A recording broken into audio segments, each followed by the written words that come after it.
Welcome to my channel zip story. दोस्तों, मीरा एक मासूम और मेहनती लड़की थी। उसके माँ बाप के गुजरने के बाद उसके रिश्तेदार उसके साथ बुरा सलूक करते थे और उसे नौकरानी की तरह रखते थे। एक दिन मीरा से और बर्दाश्त नहीं हुआ तो उसने घर छोड़ दिया और एक नए शहर की तरफ निकल गई।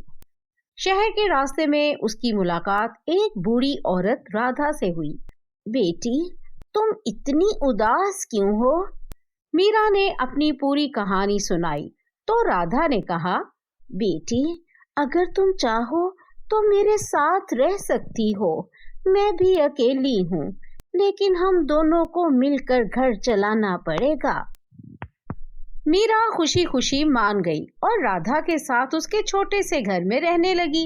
मीरा ने कहा, अम्मा, अब आप आराम करिए, मैं काम करूंगी और सब कुछ संभाल लूंगी। मीरा का नया जीवन शुरू हो चुका था। वो दिन भर काम करती और शाम को राधा के साथ खुशी खुशी वक्त बिताती।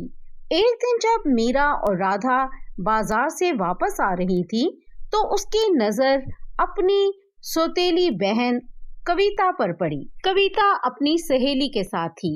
उसकी सहेली ने कहा, अरे कविता, वो लड़की तेरी बहन लगती है। अरे वो मेरी बहन नहीं, सिर्फ हमारे घर की नौकरानी थी, नौकरानी। ये बात सुनकर मीरा का दिल टूट गया, लेकिन उसने कुछ नहीं कहा। कविता घर जाकर अपनी माँ शांति को सब कुछ बताती है।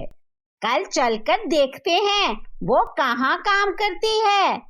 अगली सुबह दोनों माँ बेटी मीरा का पीछा करती हैं और उस जगह पहुंच जाती हैं जहां वो रहती थी।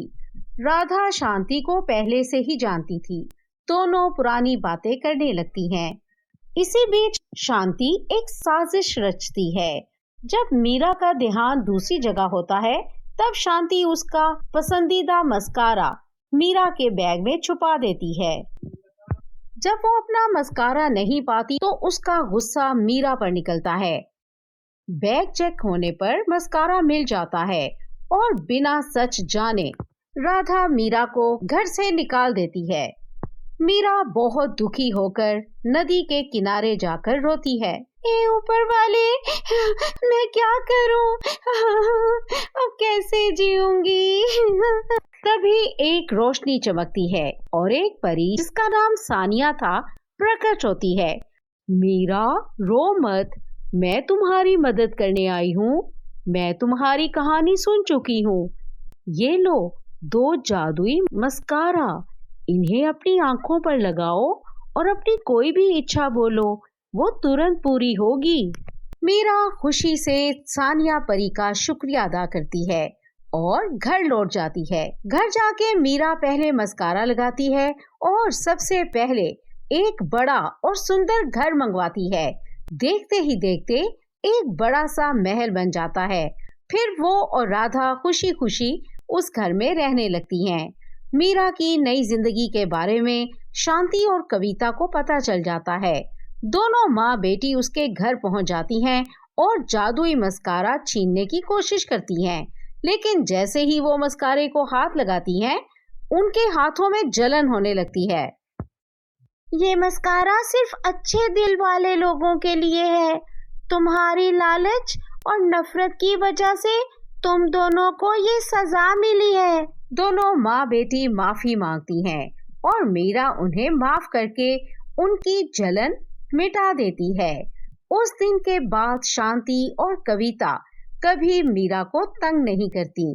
मीरा और राधा जिंदगी खुशी खुशी जीने लगती हैं। दोस्तों, हमें इससे ये सीख मिलती है कि मेहनत और ईमानदारी से जिंदगी सुधार सकते हैं, लेकिन लालच और नफरत हमेशा बुराई का कारण बनती है। इसी तरह की मजेदार कहानियाँ सुनने के लिए हमारे चैनल जिप स्टोरी को जरूर सब्सक्राइब करें, लाइक करें, शेयर करें और हाँ, बेल आइकन को दबाना मत भूलिए। मिलते हैं एक और मजेदार कहानी के साथ।